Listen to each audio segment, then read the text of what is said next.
Price the lord. ಯೇಸುವಿನ ಪರಿಶುದ್ಧವಾದ ನಾಮದಲ್ಲಿ ದೇವರ ಜೀವವುಳ್ಳ ನುಡಿಗಳನ್ನು ಇವತ್ತು ಆಲಿಸಲಿಕ್ಕೆ ಬಂದಿರುವಂಥ ನಿಮ್ಮೆಲ್ಲರಿಗೂ ಲೋಕರಕ್ಷಕನು ಪ್ರೀತಿ ಸ್ವರೂಪನಾಗಿರುವಂಥ ಯೇಸುವಿನ ನಾಮದಲ್ಲಿ ನಾನು ವಂದಿಸ್ತೇನೆ. ದೇವರ ವಾಕ್ಯಗಳು ನಮ್ಮ ಪ್ರತಿಯೊಬ್ಬರ ಜೀವಿತಕ್ಕೂ ಮಾರ್ಗದರ್ಶನ.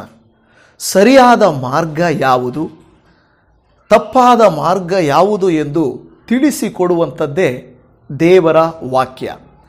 ಮನುಷ್ಯರ ಮಾತುಗಳು ಸುಳ್ಳಾಗಬಹುದು, ಮನುಷ್ಯರ ಆಲೋಚನೆಗಳು ಸುಳ್ಳಾಗಬಹುದು, ಆದರೆ ದೇವರ ಮಾರ್ಗಗಳು, ದೇವರ ವಾಕ್ಯಗಳು ಎಂದಿಗೂ ಸುಳ್ಳಾಗುವುದಿಲ್ಲ. ನನ್ನ ಪ್ರಿಯ ದೇವಜನವೇ, ಈ ಲೋಕದಲ್ಲಿ ಅನೇಕ ಮನುಷ್ಯರು ಏನು ಮಾಡ್ತಾರೆ ಗೊತ್ತಾ? ಏನಾದರೂ ಮನುಷ್ಯರಿಂದ ಒಳ್ಳೆಯದಾಗುತ್ತೇನೋ, ಮನುಷ್ಯರಿಂದ ನಮಗೆ ಉಪಕಾರ ಆಗುತ್ತೇನೋ, ನಮಗೆ ಸಹಾಯ ಸಿಗುತ್ತೇನೋ ಎಂದು ಎಷ್ಟೋ ಜನರು ಮನುಷ್ಯರ ಮೊರೆ ಹೋಗುತ್ತಾ ಇರುತ್ತಾರೆ. ಅದಕ್ಕೆ ಉದಾಹರಣೆಗಳೇನೆಂದರೆ, ನಮ್ಮ ಶರೀರದ ಒಳಗಡೆ ಏನಾದರೂ ತೊಂದರೆ ಆದರೆ ಡಾಕ್ಟ್ರಿಗೆ ಗೊತ್ತಾಗುತ್ತೆ ಅಂತ ಹೋಗ್ತೇವೆ. ಇಲ್ಲ, ನಮಗೇನಾದರೂ ಕಷ್ಟ ಆಗಿದೆ, ನ್ಯಾಯ ಬೇಕು ಅಂದರೆ ಲಾಯರ್ ಹತ್ರ ಹೋಗ್ತೀವಿ. ಇನ್ನೇನಾದರೂ ಕೆಲಸಗಳು ನಡೆಯಬೇಕಾದ್ರಂತೆ ರಾಜಕೀಯ ವ್ಯಕ್ತಿ ಹತ್ರ ಹೋಗ್ತೇವೆ. ನಾವು ಅಂದುಕೊಳ್ಳುತ್ತೇವೆ ಮನುಷ್ಯರ ಮುಖಾಂತರವಾಗಿ ನಮಗೆ ಬಿಡುಗಡೆ ಉಂಟಾಗುತ್ತದೆ, ಅವರೇ ನಮಗೆ ಸಹಾಯ ಮಾಡುತ್ತಾರೆ ಎಂದು ನಾವು ನಂಬುತ್ತಾ ಇರುತ್ತೇವೆ. ಅದು ನಿಜನೇ, ದೇವರು ಮನುಷ್ಯರ ಮೂಲಕವಾಗಿ ನಮಗೆ ಸಹಾಯ ಮಾಡುತ್ತಾರೆ ನಿಜ. ಆದರೆ ನಾವು ಮೊಟ್ಟ ಮೊದಲನೆಯ ಅವಕಾಶವನ್ನು ನಾವು ದೇವರಿಗೆ ಕೊಡಬೇಕು. ದೇವರೇ ಖಂಡಿತವಾಗಿ ವೈದ್ಯರ ಮೂಲಕವಾಗಿ, ಲಾಯರ್ಗಳ ಮೂಲಕವಾಗಿ, ಅಧಿಕಾರಿಗಳ ಮೂಲಕವಾಗಿ ನಮಗೆ ಜಯ, ಬಿಡುಗಡೆ, ಸಹಾಯ ಕೊಡುತ್ತಾರೆ. ಹಾಗಾದರೆ ಈ ದಿನ ನಾವೊಂದು ವಾಕ್ಯವನ್ನು ಓದಿಕೊಂಡು ದೇವರ ನಾಮದಲ್ಲಿ ವಾಕ್ಯವನ್ನು ಧ್ಯಾನಿಸೋಣ. ಅಪೊಸ್ತಲರ ಕೃತ್ಯಗಳು 10ನೇ ಅಧ್ಯಾಯ 26ನೇ ವಚನ. ಅಪೊಸ್ತಲರ ಕೃತ್ಯಗಳು 10ನೇ ಅಧ್ಯಾಯ 26ನೇ ವಚನ. ಈ ವಾಕ್ಯದಲ್ಲಿ ಹೇಳುತ್ತದೆ, ಅಪೊಸ್ತಲರ ಕೃತ್ಯಗಳು 10ನೇ ಅಧ್ಯಾಯ 26ನೇ ವಚನದಲ್ಲಿ ಹೇಳುತ್ತದೆ, ಕೊರ್ನೇಲ್ಯನು ಅವನನ್ನು ಎದುರುಗೊಂಡು ಅವನ ಪಾದಕ್ಕೆ ಬಿದ್ದು ನಮಸ್ಕಾರ ಮಾಡಿದನು.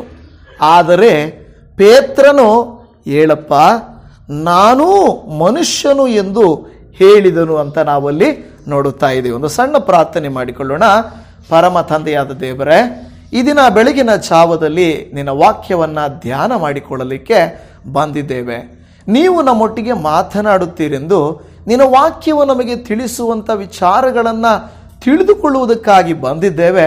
ನಮ್ಮೊಟ್ಟಿಗೆ ನೀವೇ ಮಾತನಾಡಿರಿ, ಮಹಿಮೆ ಹೊಂದಿರಿ. ಯೇಸುವಿನ ಪರಿಶುದ್ಧ ನಾಮದಲ್ಲಿ ಬೇಡಿದ್ದೇವೆ ತಂದೆಯೇ, ಆಮೇನ್ ಆಮೇನ್. ನನ್ನ ಪ್ರಿಯ ದೇವಜನವೇ, ಇಲ್ಲಿ ನಾವು ನೋಡುವಾಗ ಕೊರ್ನೇಲ್ಯನೆಂಬ ಒಬ್ಬ ಭಕ್ತನಿದ್ದಾನೆ. ಆ ಭಕ್ತನ ಕುರಿತಾಗಿ ನಾವು ಈ ಅಧ್ಯಾಯದಲ್ಲಿ 2ನೇ ವಚನದಲ್ಲಿ ನೋಡುತ್ತೇವೆ. 2ನೇ ವಚನದಲ್ಲಿ ಆ ಕೊರ್ನೇಲ್ಯನ ಕುರಿತಾಗಿ ನೋಡುತ್ತೇವೆ. ಅವನು ಭಕ್ತನು, ತನ್ನ ಮನೆಯವರೆಲ್ಲರ ಸಹಿತವಾಗಿ ದೇವರಿಗೆ ಭಯಪಡುವವನೂ ಆಗಿದ್ದು, ಜನರಿಗೆ ಬಹಳವಾಗಿ ದಾನ ಧರ್ಮ ಮಾಡುತ್ತಾ ದೇವರಿಗೆ ನಿತ್ಯವೂ ಪ್ರಾರ್ಥನೆ ಮಾಡುತ್ತಾ ಇದ್ದನು ಎಂದು ನಾವು ನೋಡುತ್ತಾ ಇದ್ದೇವೆ. ಹಾಗಾದರೆ ಈ ಒಂದು ಭಾಗದಲ್ಲಿರುವಂಥ ಕೊರ್ನೇಲ್ಯನ ಒಳ್ಳೆಯ ಗುಣಗಳೇನಂತ ನಿಮಗೆ ಅರ್ಥ ಆಯ್ತಲ್ಲ. ಒಂದು, ಅವನೇನಾಗಿದ್ದನು? ಭಕ್ತನಾಗಿದ್ದ. ಈ ಕಾಲಗಳಲ್ಲಿ ಭಕ್ತರಾಗಿರುವಂಥದ್ದು ತುಂಬ ಕಷ್ಟ, ದೇವರಲ್ಲಿರುವಂಥದ್ದು ತುಂಬ ಕಷ್ಟ. ಯಾಕೆಂದರೆ ಜನರು ಅದನ್ನು ಹುಚ್ಚುತನ ಅಂದುಕೊಳ್ತಾರೆ.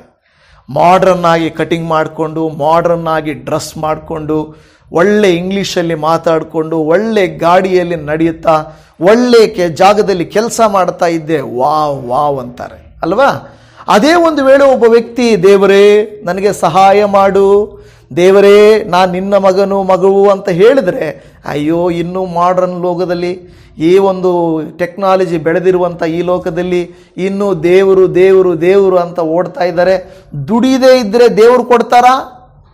ಕಷ್ಟಪಡದೆ ಹೋದರೆ ದೇವರ ಮೇಲೆಯಿಂದ ಕೊಡ್ತಾರಾ ಅಂತ ಹೇಳಿ ಪ್ರಶ್ನೆ ಮಾಡ್ತಾ ಇರ್ತಾರೆ. ಆದರೆ ಮನುಷ್ಯರಿಗೆ ಅರ್ಥವಾಗದೇ ಇರುವ ವಿಷಯ ಏನಂದರೆ, ದೇವರ ಕೃಪೆ ಕನಿಕರ ನಮ್ಮ ಮೇಲೆ ಇಲ್ಲದೆ ಹೋದರೆ, ಅದೇನು ಹೇಳ್ತಾರಲ್ಲ, ದೇವರ ದಯೆಯಲ್ಲಿದೆ ಉಲ್ಕಡ್ಡಿ ಕೂಡ ಅಲಗಾಡಲ್ಲ ಅಂತ.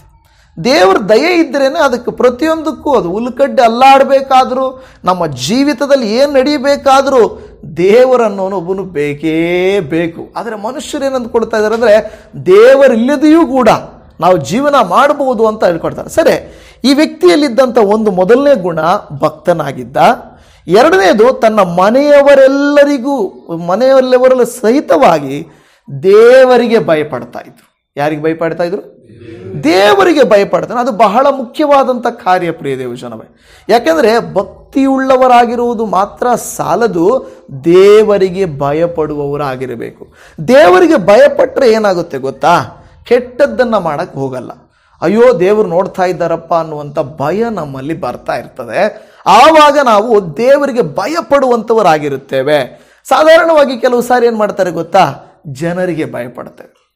ಕೆಲವರಿಗೆ ಪೊಲೀಸರನ್ನ ಕಂಡ್ರೆ ಭಯ, ಕೆಲವರಿಗೆ ಪೊಲೀಸವರಿಗೆ ಲಾಯರ್ಗಳನ್ನ ಕಂಡ್ರೆ ಭಯ, ಲಾಯರ್ಗಳಿಗೆ ರಾಜಕೀಯ ವ್ಯಕ್ತಿಗಳನ್ನ ಕಂಡ್ರೆ ಭಯ, ರಾಜಕೀಯ ವ್ಯಕ್ತಿಗಳಿಗೆ ಒಂದು ವೇಳೆ ಜನರನ್ನು ಕಂಡ್ರೆ ಭಯ. ಕೆಲವು ಸಂದರ್ಭಗಳು ಅಂದರೆ ಈ ರೀತಿಯಾಗಿ ನೋಡುವಾಗ ಒಬ್ಬರನ್ನ ಕಂಡ್ರೆ ಒಬ್ಬರಿಗೆ ಭಯ. ಆದರೆ ಇವತ್ತು ದೇವರ ವಾಕ್ಯ ಹೇಳುತ್ತಾ ಇದೆ, ನೀವು ಮನುಷ್ಯರಿಗೆ ಭಯ ಪಡಬೇಕಾಗಿಲ್ಲ.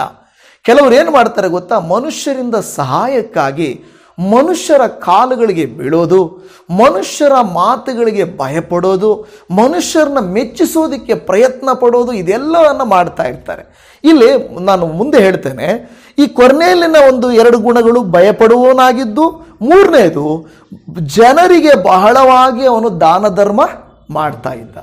ಆಮೇಲೆ ದಾನ ಧರ್ಮ ಮಾಡುತ್ತಾ 4ನೇದು ಏನು ಮಾಡ್ತಾ ಇದ್ದ? ದೇವರಿಗೆ ನಿತ್ಯವೂ ಪ್ರಾರ್ಥನೆ ಮಾಡುತ್ತಾ ಇದ್ದನು. ನೋಡಿ ಎಷ್ಟು ಗುಣಗಳಾಯಿತು? 4 ಗುಣಗಳು. ಒಂದು ಏನಂತ ಹೇಳ್ತಾ ಇದ್ದ? ಆತನು ಭಕ್ತನಾಗಿದ್ದನು, ಅವನು ಅವನ ಮನೆಯವರೆಲ್ಲರೂ ದೇವರಿಗೆ ಭಯಪಡ್ತಾ ಇದ್ರು, ಜನರಿಗೆ ಬಹಳವಾಗಿ ದಾನ ಧರ್ಮ ಮಾಡ್ತಾ ಇದ್ರು, 4ನೇದು ದೇವರಿಗೆ ನಿತ್ಯವೂ ಪ್ರಾರ್ಥನೆ ಮಾಡ್ತಾ. ಆದರೆ ಇಷ್ಟೊಂದು ಒಳ್ಳೆ ಗುಣಗಳಲ್ಲಿರುವಂಥ ಈ ಕೊರ್ನೇಲ್ಯನು 26ನೇ ವಚನಕ್ಕೆ ಬಂದಾಗ ಏನು ಮಾಡ್ತಾ ಇದ್ದಾನೆ ಗೊತ್ತಾ? ಹೋಗಿ ಪೌಲನ ಕಾಲುಗಳಿಗೆ ಬೀಳ್ತಾ ಇದ್ದಾನೆ. ಯಾರ ಕಾಲುಗಳಿಗೆ? ಈಗ ಇಷ್ಟು ಮಾಡಿದ ಒಳ್ಳೆ ವ್ಯಕ್ತಿ ಇಲ್ಲ ಅಂತಲ್ಲ. ಈಗ ಅನೇಕ ಕ್ರೈಸ್ತರು ದೇವರ ಮಕ್ಕಳು ಇದೇ ಥರ ಮಾಡ್ತಾರೆ. ಏನು ಗೊತ್ತಾ? ಎಲ್ಲ ಮಾಡ್ತಾ ಇರ್ತಾರೆ, ಎಲ್ಲೋ ಒಂದೊಂದು ಕಡೆ ಮೂರ್ಖತನದ ಕೆಲಸ ಮಾಡ್ತಾ ಇರ್ತಾರೆ. ಯಾವುದೋ ದೇವರನ್ನ ಬಿಟ್ಬಿಟ್ಟು ಯಾವುದೋ ವ್ಯಕ್ತಿ ಹಿಂದೆ ಹೋಗ್ತಾರೆ, ಪಾಸ್ಟರ್ ಹಿಂದೆ, ಪ್ರವಾದನೆಗಳ ಹಿಂದೆ, ಜನರ ಹಿಂದೆ. ಅಯ್ಯೋ ಅವ್ರು ಮಾಡ್ತಾರೆ ದೇವರನ್ನ ಮರೆತು ಹೋಗ್ತಾರೆ. ಈ ಕಾಲಗಳಲ್ಲಿ ದೇವರನ್ನ ಮರೆತು ಬಿಟ್ಟು ಆ ಪಾಸ್ಟ್ ಹೇಳಿದ್ದೇ ನನಗೆ ವೇದವಾಕ್ಯ, ಆ ಪಾಸ್ಟ್ ಹೇಳಿದ್ದಾರೆ ಅಂದರೆ ಅದು ಸರಿಯಾಗಿರ್ತದೆ, ಅದು ತಪ್ಪೋ ಸರಿಯೋ ಅವ್ರು ನೋಡ್ಕೊಳ್ಳಲ್ಲ, ದೇವರ ವಾಕ್ಯ ಏನು ಹೇಳುತ್ತೆ ನೋಡ್ಕೊಳ್ಳಲ್ಲ. ಈ ಕೊರ್ನೇಲ್ಯನು ಇಷ್ಟು ಒಳ್ಳೆ 4 ಗುಣಗಳು ಈ ವಾಕ್ಯದಲ್ಲಿದೆ, ಇದನ್ನು ಕನ್ಫರ್ಮ್ ಮಾಡ್ತಾರೆ. ಅದು ಬೈಬಲಲ್ಲಿ ನೋಡ್ತೀವಿ. ಆಮೇಲೆ ನೀವು ಅದರ 4ನೇ ವಚನವನ್ನು ಓದಿರಿ, ಅಪೊಸ್ತಲರ ಕೃತ್ಯಗಳು 10ನೇ ಅಧ್ಯಾಯ 4ನೇ ವಚನ. ಆ ದೂತನನ್ನು ದೃಷ್ಟಿಸಿ ನೋಡಿ ಭಯ ಹಿಡಿದವನಾಗಿ ಏನು ಸ್ವಾಮಿ ಎಂದು ಕೇಳಲು ದೂತನು ಅವನಿಗೆ, ನಿನ್ನ ಪ್ರಾರ್ಥನೆಗಳು ನಿನ್ನ ದಾನ ಧರ್ಮಗಳು ದೇವರ ಮುಂದೆ ಜ್ಞಾಪಕಾರ್ಥವಾಗಿ ಏರಿ ಬಂದವು. ಏನಂತ ಬರ್ತಾ ಇದೀವಲ್ಲಿ? ನೀನೇನು ಮಾಡ್ತಾ ಇದೆಯಲ್ಲ, ಪ್ರಾರ್ಥನೆ ಮಾಡ್ತಾ ಇದೆಯಾ, ದಾನ ಧರ್ಮ ಮಾಡ್ತಾ ಇದೆಯಾ, ಭಯಭಕ್ತಿಯಿಂದ ಇದೆಯಾ, ಭಕ್ತಿ ಉಳ್ಳವನಾಗಿದೆಯೋ, ಅದು ದೇವರಿಗೆ ಗೊತ್ತಾಯಿತು. ಈಗ ದೇವ್ರಿಗೆ ಗೊತ್ತಾಯಿತು. ಅವಾಗ ಏನು ಮಾಡೋದು? ಏನು ಮಾಡಲಿ ಅಂದಾಗ ನೀನೊಂದು ಕೆಲಸ ಮಾಡು, ಇಷ್ಟೇ ಸಾಲದು. ಏನು? ಇಷ್ಟೇ ಸಾಲದು. ಕೆಲವು ಸಂದರ್ಭಗಳು ಏನು ಕೊಡ್ತಾರೆ ಗೊತ್ತಾ? ಅಯ್ಯೋ ನಾನು ಕರೆಕ್ಟಾಗಿ ಇದ್ದೀನಿ, ನಾನೆಲ್ಲ ಮಾಡ್ತಾ ಇದ್ದೀನಿ, ಇನ್ನು ನನಗೇನು ಬೆಳವಣಿಗೆ ಬೇಕಾಗಿಲ್ಲ, ನಾನಿನ್ನೇನು ಬೆಳವಣಿಗೆ ಬೇಕಾಗಿಲ್ಲ ಅಂತ ಅಲ್ಲೇ ನಿಂತು ಬಿಡ್ತಾರೆ. ಅದು ಮುಖ್ಯ ಅಲ್ಲ. ನಾವು ಬೆಳವಣಿಗೆ ಆಗುವುದಲ್ಲ. ನೋಡಿ, ದೇವರ ವಾಕ್ಯದಲ್ಲಿ ನಾವು ಎಷ್ಟು ಬೆಳೆದರೂ ಇದೆ, ಎಷ್ಟು ತಿಳ್ಕೊಂಡ್ರೂ ಇದೆ, ಎಷ್ಟು ನಾವು ದೇವರನ್ನ ಆರಾಧಿಸಿದ್ರೂ ಇದೆ. ಈಗ ಕೊರ್ನೇಲ್ಯನು ನೋಡಿ, ಒಳ್ಳೆ ಗುಣಗಳಿದ್ದು ದಾನ ಧರ್ಮ ಮಾಡ್ತಾ ಇದ್ದಾನೆ, ಭಯ ಪಡ್ತಾ ಇದ್ದಾನೆ, ಭಕ್ತಿ ಉಳ್ಳವನಾಗಿದ್ದಾನೆ, ಪ್ರಾರ್ಥನೆ ಮಾಡ್ತಾ ಇದ್ದಾನೆ. ಆದರೆ ದೇವದೂತನೇನು ಮಾಡ್ತಾ ಇದ್ದಾನೆ ಗೊತ್ತಾ? ಕೊರ್ನೇಲ್ಯನು ಇಷ್ಟು ಸಾಲದು, ನಿನಗೆ ಇನ್ನೂ ಮುಂದೆ ಬೇಕು, ಅದಕ್ಕೆ ನೀನೇನು ಮಾಡು, ಪೇತ್ರನನ್ನು ಕರೆಯಿಸು. ಯಾರನ್ನ ಕರೆಯಿಸು? ಪೇತ್ರನನ್ನು ಕರೆಯಿಸು ಅಂತ ಹೇಳ್ತಾನೆ. ಸರಿ, ಪೇತ್ರನ ಹೌದಾ, ಒಂದು ವೇಳೆ ಇನ್ನು ನಾನು ಮುಂದಿನ ಸ್ಟೆಪ್ಪು, ನಾನು ಇನ್ನೂ ಆತ್ಮಿಕವಾಗಿ ಬೆಳಬೇಕಾದ್ರೆ ಪೇತ್ರನು ಬರಬೇಕೇನೋ, ಪೇತ್ರನ ಮೂಲಕವಾಗಿ ಈತನು ಉನ್ನತನಿರಬೇಕು, ಆತನು ಒಳ್ಳೆಯ ವ್ಯಕ್ತಿ ಇರಬೇಕು, ಏನೋ ಘನನಿರ್ಬೋದು ಅಂತ ಹೇಳಿಬಿಟ್ಟು ಈ 26ನೇ ವಚನಕ್ಕೆ ಬಂದಾಗ ಈ ಪೇತ್ರನನ್ನು ಕಳಿಸ್ತಾನಲ್ಲ, ಪೇತ್ರನು ಬರುವಾಗ ಕೊರ್ನೇಲ್ಯನು ಅವನನ್ನು ಎದುರುಗೊಂಡು ಅವನ ಪಾದಕ್ಕೆ ಬಿದ್ದನು. ನೋಡಿ, ಇಲ್ಲಿ ವಿಚಾರ ಏನಂದರೆ, ಅವನಿಗೆ ಗೊತ್ತಿಲ್ಲ ಪಾಪ. ಒಂದು ವಿಷಯ ಏನಂದರೆ, ಕೊರ್ನೇಲ್ಯನಿಗೆ ನಾನು ಮನುಷ್ಯರ ಪಾದಗಳಿಗೆ ಬೀಳಬಾರದು ಅನ್ನೋದು ಗೊತ್ತಿಲ್ಲ. ಅವನೇನು ಮಾಡ್ತಾನೆ, ಪೇತ್ರನ ಪಾದಕ್ಕೆ ಬಿದ್ದು ನಮಸ್ಕಾರ ಮಾಡಿದನು. ಆದರೆ ದೇವರ ವಾಕ್ಯ ಏನು ಹೇಳುತ್ತೆ, ನಾವು ದೇವರನ್ನು ಬಿಟ್ಟು ಯಾರನ್ನೂ ಕೂಡ ಏನು ಮಾಡಬಾರದು, ಆರಾಧಿಸಬಾರದು. ಅಡ್ಡ ಬೀಳಲೂಬಾರದು, ಆರಾಧಿಸಲೂಬಾರದು. ನಾವು ದೇವರಿಗೆ ಸಲ್ಲತಕ್ಕ ಘನತೆಯನ್ನು, ಮರ್ಯಾದೆಯನ್ನು, ಆ ಪ್ರೀತಿಯನ್ನು ನಾವು ದೇವರಿಗೆ ಮಾತ್ರ ಸಲ್ಲಿಸಬೇಕೇ ಹೊರತು ಮನುಷ್ಯರಿಗೆ ನಾವು ಅದನ್ನು ಸಲ್ಲಿಸಬಾರದು. ಇಲ್ಲಿ ಅದೇ ನಾವು ವಿಷಯ ಹೇಳೋದು. ಕ್ರೈಸ್ತರು, ನನ್ನ ಮನಸ್ಸಿನಲ್ಲಿ ದೇವರಾತ್ಮನ ಮಾತಾಡಿದ ವಿಷಯ ಏನಂದರೆ, ದೇವರನ್ನು ನಂಬಿದ ಮಕ್ಕಳು ನಾವು ಕೆಲವು ಸಾರಿ ಇದನ್ನು ಮರ್ತೋಗ್ತಾ ಇರ್ತೀವಿ.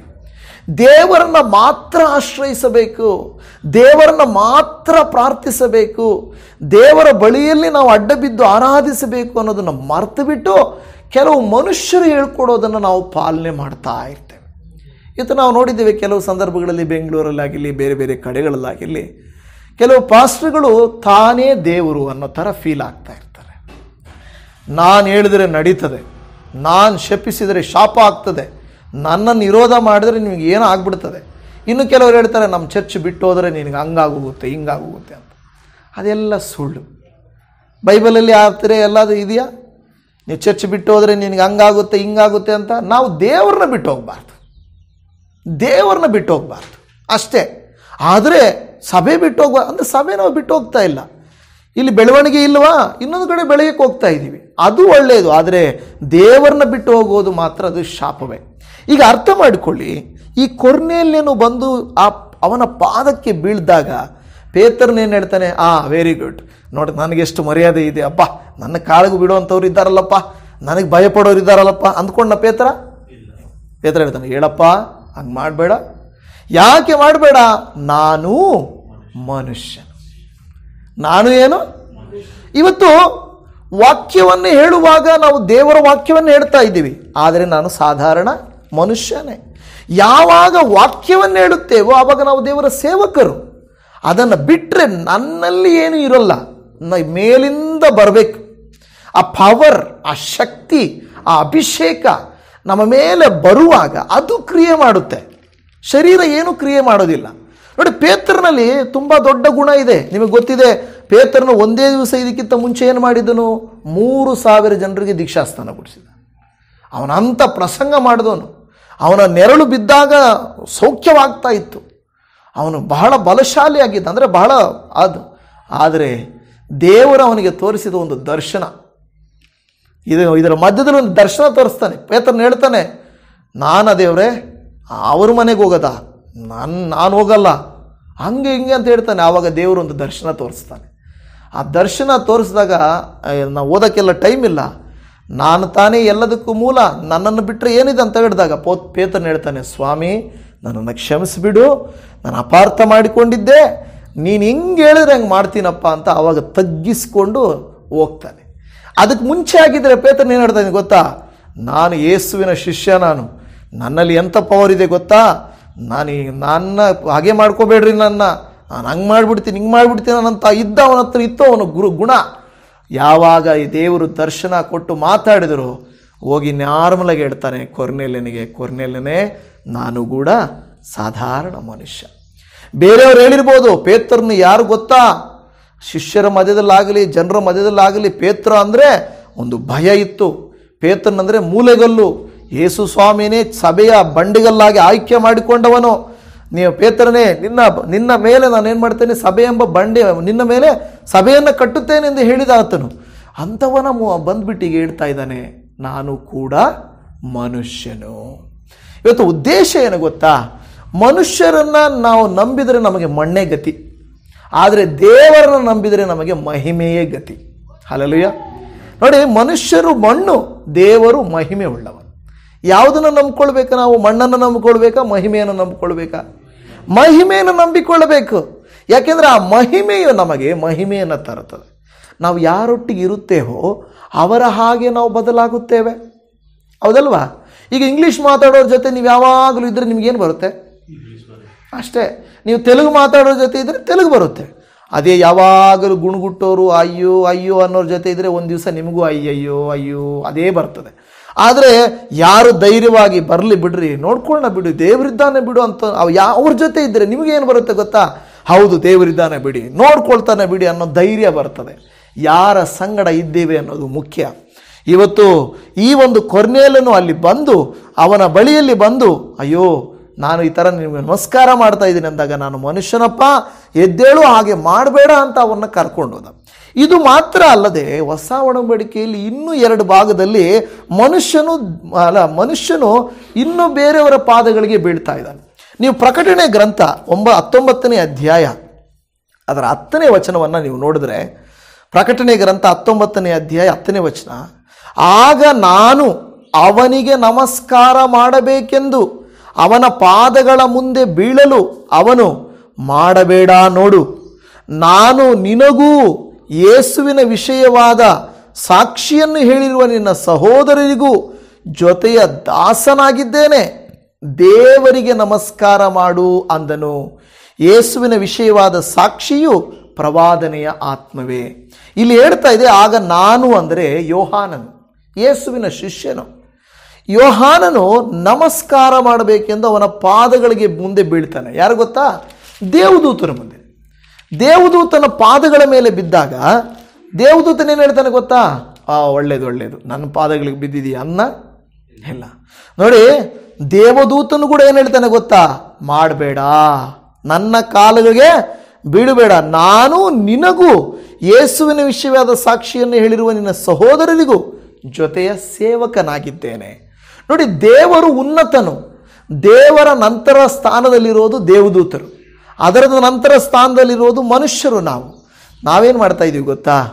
ಅನ್ಯರನ್ನು ನೋಡ್ರಿ, ಕೆಲವರು ಯಾರಾದರೂ ಬಂದರು ಅಂದರೆ, ಬಟ್ಟೆ ಧರಿಸ್ಕೊಂಡು ಬಂದರು ಅಂದರೆ ಅವ್ರು ಹೋಗಿ ಕಾಲಿಗೆ ಬೀಳ್ತಾರೆ, ಕಾಲುಗಳೆಲ್ಲ ತೊಳಿತಾರೆ, ಕಾಲಿಗೆ ಬಿದ್ದು ಏನೋ ಮಾಡ್ತಾರೆ, ಏನೇನೋ ಮಾಡ್ತಾರೆ.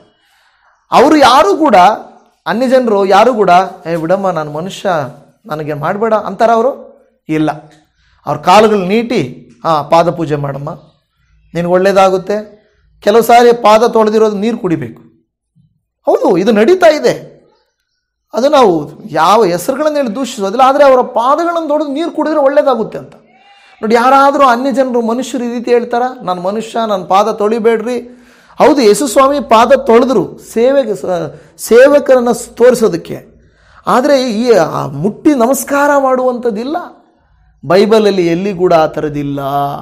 ದೇವರಿಗೆ ಮಾತ್ರವೇ ನಾವು ಅಡ್ಡ ಬಿದ್ದು ಆರಾಧಿಸಬೇಕು ಅಂತ ದೇವರ ವಾಕ್ಯ ಹೇಳುತ್ತಾ ಇದೆ. ಇವತ್ತು ಯಾಕೆ ನಾವು ಈ ವಾಕ್ಯವನ್ನು ಧ್ಯಾನ ಮಾಡ್ಕೊಳ್ತಾ ಇದ್ದೀವಿ ಗೊತ್ತಾ? ದೇವರಿಗೆ ಸಲ್ಲಬೇಕಾದ ಮರ್ಯಾದೆ, ಗೌರವ, ಆರಾಧನೆಯನ್ನು ನಾವು ಸಲ್ಲಿಸದೆ, ಕೆಲವು ಸಾರಿ ಪಾಸ್ಟರ್ಗಳಿಗೂ ಮನುಷ್ಯರುಗಳಿಗೂ ಅವರಿಗೂ ಇವರಿಗೂ ಹೆಚ್ಚು ಪ್ರಾಮುಖ್ಯತೆ ಕೊಟ್ಟು ಅವ್ರು ಹೇಳೋದೇ ವೇದವಾಕ್ಯ ಅಂತ ನಾವು ತಿಳ್ಕೊಳ್ತಾ ಇದ್ದೇವೆ. ಅದು ತಪ್ಪು. ನಿಮಗೆ ಬಿಡುಗಡೆ ಬೇಕಾ? ಆರೋಗ್ಯ ಬೇಕಾ? ನಿಮಗೆ ಸಹಾಯ ಬೇಕಾ? ನಿಮಗೆ ಶಕ್ತಿ ಬೇಕಾ? ಉಪಕಾರ ಬೇಕಾ? ದೇವರ ನಾಮದಲ್ಲಿ ನೀವು ಹೋದರೆ ದೇವರು ಏನು ಹೇಳ್ತಾನೆ? ನೀನು ಹೆಚ್ಚು, ನೀನು ಕಡಿಮೆ, ನೀನು ಬರಬೇಡ, ಅವ್ರು ಬರಲಿ ಅಂತ ಹೇಳ್ತಾರಾ? ಇಲ್ಲ. ದೇವರ ವಾಕ್ಯ ನಾವು ನೋಡುತ್ತೇವೆ. ಅಪೊಸ್ತಲ ಕೃತ್ಯಗಳು 10ನೇ ಅಧ್ಯಾಯ 35-36 ದೇವರು ಪಕ್ಷಪಾತಿ ಅಲ್ಲ. ದೇವರು ಪಕ್ಷಪಾತಿ ಅಲ್ಲ. ಯಾವ ಜನರಲ್ಲಿಯಾದರೂ ದೇವರಿಗೆ ಭಯಪಟ್ಟು ನೀತಿಯನ್ನು ನಡೆಸುವವರಿಗೆ ನಡೆಸುವವರು ಆತನಿಗೆ ಮೆಚ್ಚುಗೆಯಾಗಿದ್ದಾರೆ. ದೇವರಿಗೆ ಮೆಚ್ಚುಗೆ ಆಗಬೇಕಾದ್ರೆ ಏನು ಮಾಡಬೇಕಲ್ಲಿ? ನಾವಲ್ಲಿ ಏನು ಮಾಡಬೇಕಂತೆ? ದೇವರಿಗೆ ಭಯಪಡಬೇಕಂತೆ, ನೀತಿಯನ್ನು ನಡೆಸಬೇಕಂತೆ. ಆವಾಗ ನಾವು ದೇವರಿಗೆ ಮೆಚ್ಚುಗೆ ಆಗ್ತೇವೆ. ಪಾಸ್ಟ್ರು ವಿಶ್ವಾಸಿ ಇಲ್ಲ, ಬಿಷಪ್ಪು ಫಾದರು ಇಲ್ಲ, ಪೋಪು ಇವ್ಯಾಂಜಲಿಸ್ಟು ಇಲ್ಲ. ನಾವೆಲ್ಲರೂ ಮನುಷ್ಯರು. ಆದರೆ ಅವರನ್ನೂ ನಮ್ಮನ್ನೂ ಆಶೀರ್ವದಿಸುವವನು ದೇವರು.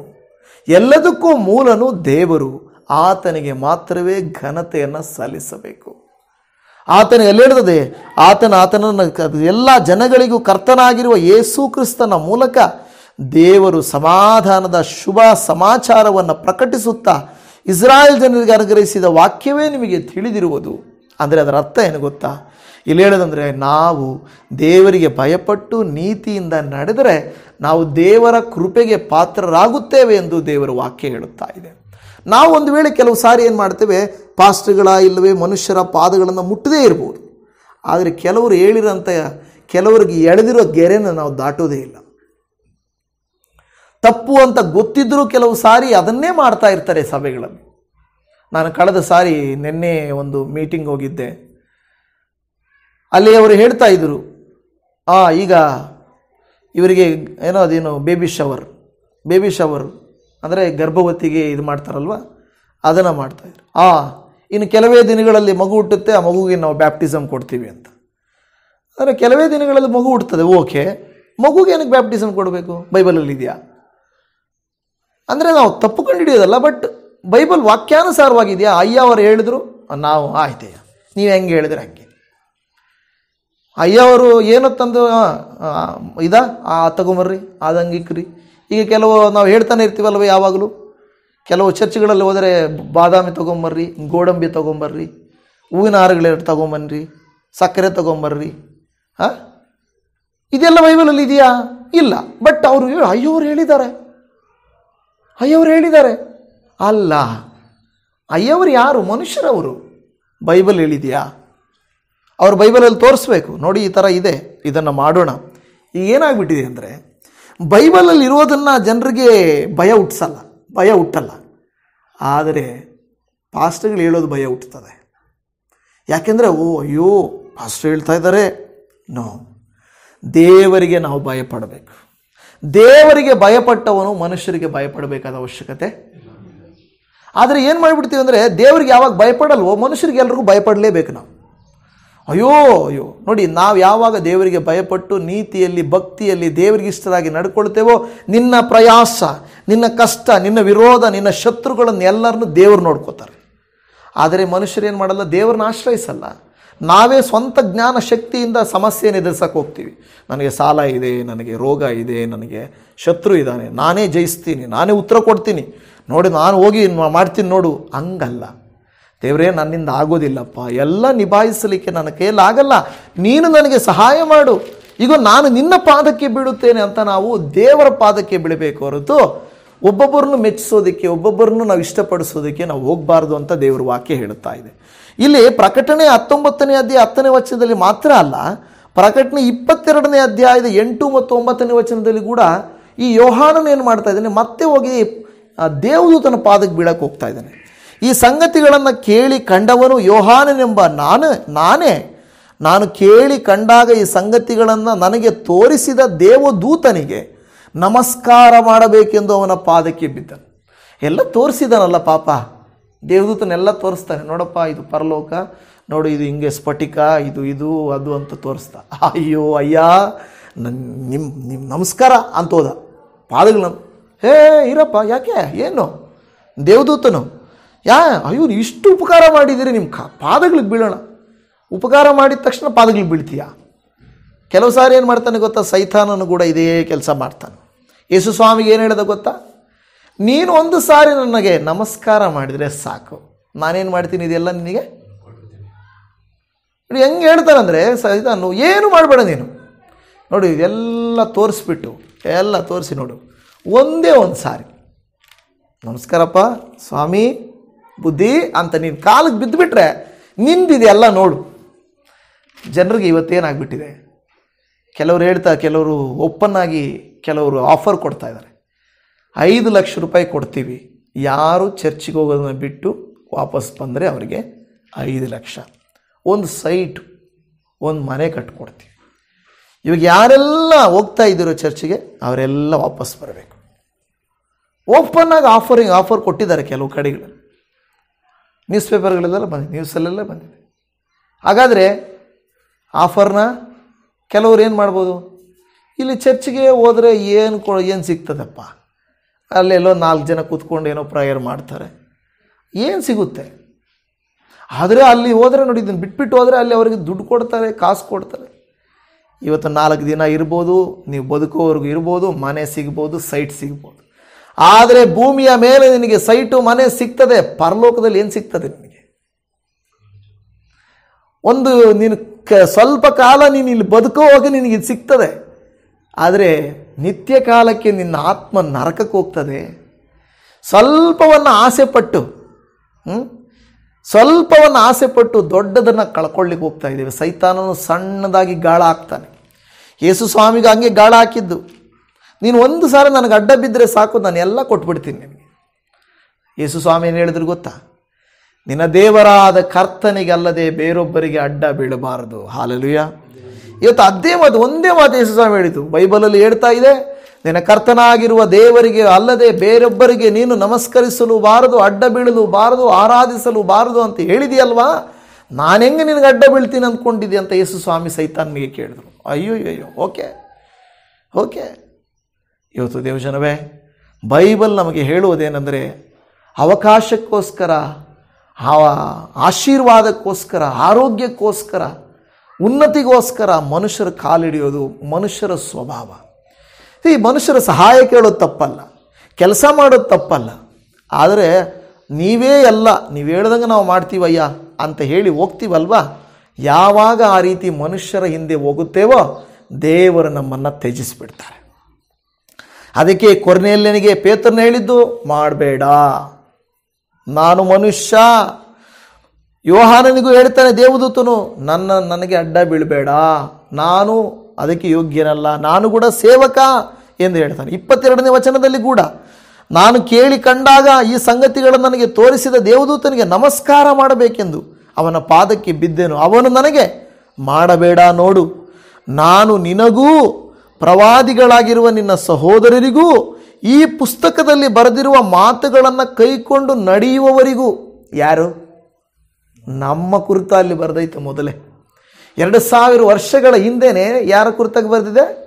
ನಮ್ಮ ಕುರಿತಾಗಿ ಬರೆದಿದೆ. ನೋಡ್ರಲ್ಲಿ, ನಾನೇನು ಮಾಡಿದೆ, ಪ್ರವಾದಿಗಳು ಮೊದಲಿದ್ದವರು, ನಿನ್ನ ಸಹೋದರರು ಅಂದರೆ ಅವ್ರ ಜೊತೆಯಲ್ಲಿ ಮೊದಲನೇ ಶತಮಾನದಲ್ಲಿದ್ದವರು, ಈ ಪುಸ್ತಕದಲ್ಲಿ ಬರೆದಿರುವ, ಈಗ ನಾವೇನು ಓದ್ತಾ ಇದೆಯಲ್ಲ ಪ್ರಕಟಣೆ ಗ್ರಂಥ, ಈ ಪ್ರಕಟಣೆ ಗ್ರಂಥದಲ್ಲಿ ಬರೆದಿರುವ ಮಾತುಗಳನ್ನು ಕೈಕೊಂಡು ನಡೆಯುವವ್ರಿಗೆ, ಓದೋರ್ಗಲ್ಲ, ಮನೇಲಿ ಬೈಬಲ್ ಇಟ್ಕೊಂಡವ್ರಿಗಲ್ಲ, ಯಾರು ಇದನ್ನು ಕೈಕೊಂಡು ನಡೆಯುತ್ತಾರೋ ಅವರ ಜೊತೆ ದಾಸನಾಗಿದ್ದೇನೆ. ನೋಡಿ, ದೇವದೂತನು ನಮ್ಮ ಜೊತೆಗೆ ಹೋಲಿಕೆ ಮಾಡ್ಕೊಳ್ತಾ ಇದ್ದಾನೆ. ನೋಡಿ, ಯಾವಾಗ ನಮ್ಮನ್ನು ನಾವು ತಗ್ಗಿಸ್ಕೊಳ್ತೇವೋ ಆವಾಗ ದೇವರು ಎಷ್ಟು ಮಹಿಮೆ ಉಳ್ಳವನು ಅಂತ ಗೊತ್ತಾಗ್ತದೆ. ಹೌದಲ್ವಾ? ಮಹಿಮೆ ಉಳ್ಳವನು ಗೊತ್ತಾಗ್ತದೆ. ನನ್ನ ಪ್ರಿಯ ದೇವಜನವೇ, ಇವತ್ತು ನೀವು ನಾನೇನು ಮಾಡಬೇಕಂದ್ರೆ, ಈ ರೀತಿಯಾಗಿ ದೇವರಿಗೆ ನಮಸ್ಕಾರ ಮಾಡು ಎಂದು ಹೇಳಿದನು. ಪ್ರತಿನಿತ್ಯ ನಾವು ವ್ಯಕ್ತಿ ಆರಾಧನೆ ಅಲ್ಲ, ವಸ್ತು ಆರಾಧನೆ ಅಲ್ಲ, ದೈವಾರಾಧನೆ ಮಾಡಬೇಕು. ಹೌದಾ ಇಲ್ವಾ? ವ್ಯಕ್ತಿಗಳನ್ನು ಆರಾಧಿಸಬಾರ್ದು, ವಸ್ತುಗಳನ್ನು ಆರಾಧಿಸಬಾರ್ದು, ದೈವವನ್ನು ಆರಾಧಿಸಬೇಕು. ಸರ್ವವನ್ನು ಉಂಟು ಮಾಡಿದ ಸೃಷ್ಟಿಕರ್ತನಾದ ದೇವರನ್ನು ನಾವು ಆರಾಧಿಸಬೇಕು. ಪ್ರತಿದಿನ ಆತನ ಮುಂದೆ ನಮಸ್ಕಾರ ಮಾಡಬೇಕು, ಆತನ ಮುಂದೆ ಅಡ್ಡ ಬೀಳಬೇಕು, ಆತನಿಗೆ ನಮ್ಮನ್ನು ಸಮರ್ಪಣೆ ಮಾಡಬೇಕು. ಸಮರ್ಪಣೆ ಮಾಡಿ ಒಪ್ಪಿಸಿಕೊಡುವುದಾದರೆ ಆತನು ನಮ್ಮ ಮೇಲೆ ಕನಿಕರವನ್ನು ತೋರಿಸುವಂಥವನಾಗಿದ್ದ. ಕೆಲವರು ನಾವೇನು ಅಂದುಕೊಳ್ತೇವೆ ಅಂದರೆ, ನಾನು ಒಳ್ಳೆಯವನು, ಒಳ್ಳೆಯವಳಾಗಿದ್ದೀನಿ, ದಾನ ಧರ್ಮ ಮಾಡ್ತಾ ಇದ್ದೀನಿ, ಪ್ರಾರ್ಥನೆ ಮಾಡ್ತಾ ಇದ್ದೀನಿ, ಆಲಯಕ್ಕೆ ಹೋಗ್ತಾ ಇದ್ದೀನಿ, ಇಷ್ಟು ಸಾಕು ಅಂದ್ಕೊಳ್ತಾ ಇದ್ದೀವಿ. ಸಾಲದು ಅಂತ ಬೈಬಲ್ ಹೇಳ್ತಾ ಇದೆ. ಇನ್ನೂ ಅದನ್ನು ಮುಂದುವರಿಸಿ ನಾವು ದೇವರಲ್ಲಿ ಬೆಳೆಯಬೇಕೆಂದು ದೇವರ ವಾಕ್ಯ ಹೇಳ್ತಾರೆ. ಇವತ್ತು ನಾವು ಒಂದು ತೀರ್ಮಾನ ತೆಗೆದುಕೊಳ್ಳೋಣ. ದೇವರೇ, ನನ್ನ ಜೀವಮಾನದಲ್ಲಿ ಸಹಾಯಕ್ಕಾಗಿ, ಆಶೀರ್ವಾದಕ್ಕಾಗಿ ನಿನ್ನನ್ನು ಬಿಟ್ಟು ನಾನು ಯಾವ ಮನುಷ್ಯರನ್ನು ಆಶ್ರಯಿಸೋದಿಲ್ಲ. ನಮ್ಮ ಕಣ್ಣುಗಳನ್ನು ಮುಚ್ಚಿ ಪ್ರಾರ್ಥನೆ ಮಾಡೋಣ. ಯೇಸುವೇ, ನಿನಗೆ ಸ್ತೋತ್ರಪ್ಪ. ಕೊರ್ನೇಲ್ಯನು ಎಷ್ಟು ಒಳ್ಳೆಯವನಾಗಿದ್ದನಪ್ಪ, ಆದರೂ ಅದು ಸಾಲದು ಎಂದು ನೀವು ಹೇಳಿದಿರಿಯಪ್ಪ. ಕರ್ತನೇ, ಭಕ್ತನನ್ನು ಕಳಿಸಿ, ಪೇತ್ರನನ್ನು ಕಳಿಸಿ, ಅವನು ಅವನ ಕುಟುಂಬಕ್ಕೆ ಬೋಧನೆಯನ್ನು ಮಾಡಿದಿರಿಯಪ್ಪ. ಅದರ ಮೂಲಕವಾಗಿ ಅವರು ಹೆಚ್ಚಾಗಿ ಆಳವಾಗಿ ನಿನ್ನಲ್ಲಿ ಬೆಳೆಯಲಿಕ್ಕೆ ಸಾಧ್ಯವಾಯಿತು. ಅದೇ ರೀತಿಯಲ್ಲಿ ಸೇವಕರುಗಳನ್ನು ನೀವು ಕಳಿಸಿರುವುದು ನಾವು ಆತ್ಮೀಕವಾಗಿ ಬಲಗೊಳ್ಳುವುದಕ್ಕಾಗಿ, ಬೆಳೆಯುವುದಕ್ಕಾಗಿ, ಸತ್ಯವನ್ನು ಅರಿಯುವುದಕ್ಕಾಗಿ ಹೊರತು ದೇವರೇ ಮನುಷ್ಯರಿಗೆ ನಾವು ಭಯಪಡುವುದಕ್ಕಾಗಿ ಅಲ್ಲ. ದೇವರೇ ಕರ್ತನೇ, ಇವತ್ತು ನಾವು ಹೇಳಿದ ಹಾಗೆ ಮನುಷ್ಯರಿಗೆ ಭಯಪಡುವವನು ದೇವರಿಗೆ ಭಯಪಡೋದಿಲ್ಲ. ಕರ್ತನೇ, ದೇವರಿಗೆ ಭಯಪಡುವವನು ಮನುಷ್ಯರಿಗೆ ಭಯಪಡಬೇಕಾಗಿಲ್ಲ. ಯೇಸುವೆ, ಇವತ್ತು ಈ ವಾಕ್ಯವನ್ನು ಕೇಳಿದ ನಮ್ಮಲ್ಲಿ ಅನೇಕರಲ್ಲಿ ಇನ್ನು ನಿಮ್ಮನ್ನು ಮಹಿಮಕರವಾಗಿ ಕಾಣಲಿಕ್ಕೆ ಸಾಧ್ಯ ಆಗ್ತಾ ಇಲ್ಲ. ಕೆಲವು ಸಂದರ್ಭಗಳಲ್ಲಿ ಗಂಡನೇ ದೇವರು, ಹೆಂಡತಿನೇ ದೇವರು. ಕರ್ತನೇ, ಹೆಂಡತಿನೇ ಮುಖ್ಯ, ಗಂಡನ ವಾಕ್ಯವೇ ವೇದವಾಕ್ಯ. ಕರ್ತನೇ, ತನಗೆ ಹಣ ಕೊಟ್ಟವರೇ ಮುಖ್ಯ, ತನಗೆ ಕೆಲಸ ಕೊಟ್ಟವರೇ ಮುಖ್ಯ. ಅವರಿಗೋಸ್ಕರ ನಾನು ಏನು ಬೇಕಾದರೂ ಮಾಡ್ತೀನಿ. ಯಾಕೆಂದರೆ ನನಗೆ ಅವರು ಕೆಲಸ ಕೊಟ್ಟಿದ್ದು, ಅವರು ನನಗೆ ದುಡ್ಡು ಕೊಟ್ಟಿದ್ದು, ಅವರು ನನ್ನನ್ನು ಬೆಳೆಸಿದ್ದು, ಅವರು ನನಗೆ ಉಪಕಾರ ಮಾಡಿದ್ದು. ಕೆಲವು ಸಾರಿ ಅಪ್ಪ ದೇವರೇ, ಕೆಲವರು ಆಲಯಗಳಿಗೆ ಹೋಗಲ್ಲ, ಕೆಲಸಗಳಿಗೆ ಹೋಗ್ತಾರೆ. ಕೆಲವರು ಕರ್ತನೆ ಆಲಯಕ್ಕೆ ಹೋಗಲ್ಲ, ಮದುವೆಗಳಿಗೆ ಕಾರ್ಯಕ್ರಮಗಳಿಗೆ ಹೋಗ್ತಾರೆ. ಕೆಲವರು ಆಲಯಗಳಿಗೆ ಹೋಗಲ್ಲ, ದೇವರ ಹತ್ರ ಹೋಗಲ್ಲ, ಬದಲಾಗಿ ಸಿನಿಮಾಗಳು, ಕ್ರಿಕೆಟ್ಗಳು, ಕರ್ತನೆ ಅನೇಕ ವಿಧವಾದಂಥ ಬೇರೆ ಬೇರೆ ಕಾರ್ಯಗಳಿಗೆ ಹೋಗ್ತಾ ಇರ್ತಾರೆ. ಆದರೆ ಕರ್ತನೆ, ನಿನಗೆ ಸಲ್ಲಬೇಕಾದ ಆರಾಧನೆ ನಾವು ಸಲ್ಲಿಸಬೇಕು. ಮನುಷ್ಯರ ಮಾತುಗಳನ್ನು ಕೇಳಿಕೊಂಡು ನಿಮಗೆ ದೂರವಾಗಿ ಉಳಿಯಬಾರದು ಏಸಪ್ಪ. ಇವತ್ತು ಯಾರೆಲ್ಲ ಕರ್ತನೆ ಒಂದು ವೇಳೆ ಇದಕ್ಕೆ ಮುಂಚೆ ಆ ರೀತಿಯಾಗಿ ನಾವು ನಿಮ್ಮ ಬಳಿಯಲ್ಲಿ ಇರುವುದನ್ನು ತಪ್ಪಿಸಿದ್ದೇವೋ ನಮ್ಮನ್ನು ಕ್ಷಮಿಸಿರಿ. ವ್ಯಕ್ತಿಗಳನ್ನು ಮೆಚ್ಚಿಸುವುದಕ್ಕೆ ಪ್ರಯತ್ನಿಸದೆ ನಿನ್ನನ್ನು ಮೆಚ್ಚಿಸುವುದಕ್ಕೆ ನಮಗೆ ಸಹಾಯ ಮಾಡಿಕೊಡ್ರಿ. ಆಗ ನೀವು ನಮ್ಮನ್ನು ಉನ್ನತಿಗೆ ತರ್ತೀರಾ, ನಮ್ಮ ಅವಶ್ಯಕತೆಗಳನ್ನು ಪೂರೈಸ್ತೀರಾ, ನಮ್ಮನ್ನು ಬಲಪಡಿಸ್ತೀರಾ. ನೀವು ನಮಗೆ ಹೇಳ್ತೀರಾ, ನಾನು ನಿನ್ನ ಸಂಗಡ ಇರುತ್ತೇನೆ, ನಾನು ನಿನಗೆ ಸಹಾಯ ಮಾಡುತ್ತೇನೆ, ನಾನು ನಿನ್ನನ್ನು ನಿನ್ನ ಕುಟುಂಬವನ್ನು ಅನುಗ್ರಹಿಸಿ ಲೌಕಿಕವಾದ ಆಶೀರ್ವಾದವನ್ನು, ದೈವಿಕವಾದಂಥ ಆತ್ಮಿಕವಾದ ಆಶೀರ್ವಾದಗಳನ್ನು ಕೊಡುತ್ತೇನೆ ಎಂದು ಹೇಳುತ್ತೀವಿ. ಸ್ತೋತ್ರಪ್ಪ. ಕೊನೆಯಲ್ಲಿನ ಮನೆಗೆ ಆಮೇಲೆ ಅಪ್ಪ ಎಲ್ಲ ಥರದ ಆಶೀರ್ವಾದಗಳು ಸಿಕ್ಕಿದು. ಅದೇ ರೀತಿಯಲ್ಲಿ ನೀವು ಕೂಡ ನಮ್ಮನ್ನು ಅನುಗ್ರಹಿಸಲಿಕ್ಕೆ ಶಕ್ತರಾಗಿದ್ದೀರಿ. ನಿಮ್ಮ ಉನ್ನತವಾದ ನಾಮಕ್ಕೆ ಸ್ತೋತ್ರ. ನಮ್ಮ ಪ್ರಾರ್ಥನೆಯನ್ನು ಆಲಿಸಿದ್ದಕ್ಕಾಗಿ ವಂದನೆ ಅಪ್ಪ.